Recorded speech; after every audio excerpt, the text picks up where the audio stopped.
So here we are looking at the Yes Optimistic 2019. It even looks like it's in motion right now, with this kind of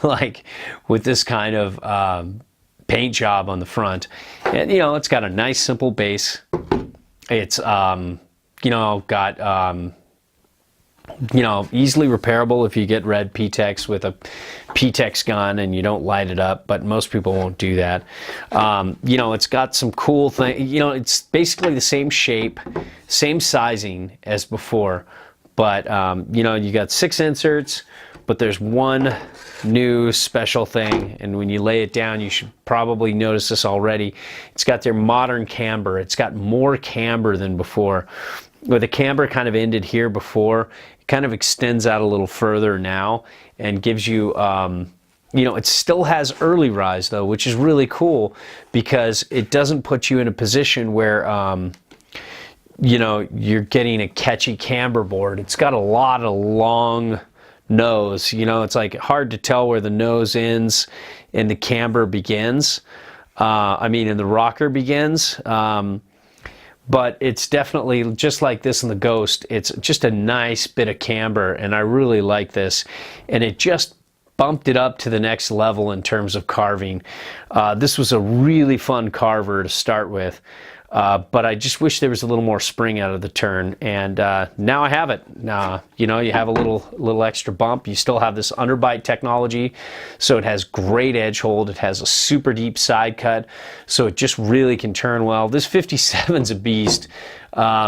And I'd be much happier if I had this in a 51, and that's what I want for my size 9 boots, and I could handle that no problem, except for bumps and hammering through bumps or something like that, or taking it through the half pipe. This wouldn't be that much fun.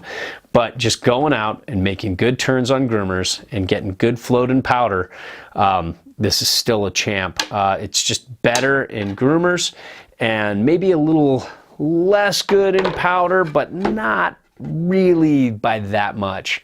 It still has early rise. It still has such a directional setback feel to it in powder that I might not even notice if I had a 51 and a 51-18 and a 51-19. I probably wouldn't notice that much difference in powder because there's still so much early rise and so much setback on board.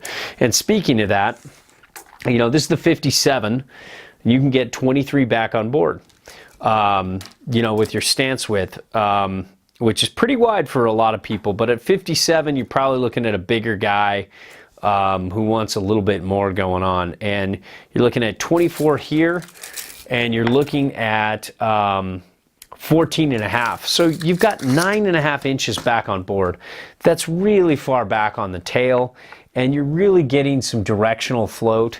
And I just love this board in powder. I like this as much as the Hovercraft from Jones and as the 420s and the 20, the 420 and the 420 powder hole, not the 2020, it's night and day difference. It's just apples to oranges. But I feel this is just right up there with all those boards in terms of flotation. I'd say like the Jones Mind Expander is a level up, but all and maybe the 420s are maybe a touch higher. But I actually almost like this better than my 420 experience. So to each his own. But I just personally enjoyed that a little more. So there you have it. That's the 57 Optimistic. I wish I was showing you the 51, and I wish I wasn't giving the 51 back. But that is the Optimistic, and it's just a, just a perfect upgrade, and just kind of made it the bank slalom, super fun, turny, big groomer kind of fun board.